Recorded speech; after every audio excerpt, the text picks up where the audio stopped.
வட தமிழக கடலோர மற்றும் உள் மாவட்டங்கள்ல எங்கெல்லாம் நமக்கு மழை இருக்கும் அப்படிங்கிறத பார்க்கலாம். முதலாவதாக வட தமிழக கடலோர மாவட்டங்களான சென்னை, திருவள்ளூர், காஞ்சிபுரம், செங்கல்பட்டு மாவட்டங்களில் மழை தீவிரம் ரொம்பவே குறைவு. அப்படியே நமக்கு மழை வந்தாலுமே ஒரு லேசான மழை பொழிவாகவே இருக்கும்.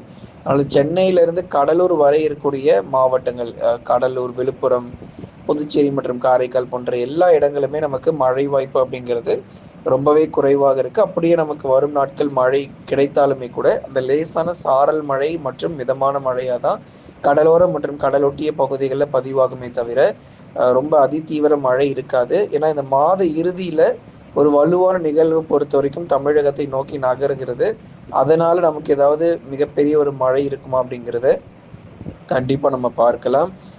வட தமிழக கடலோர மாவட்டங்களை பார்த்தோம். அதே மாதிரி உள் மாவட்டங்கள் வேலூர், திருப்பத்தூர்,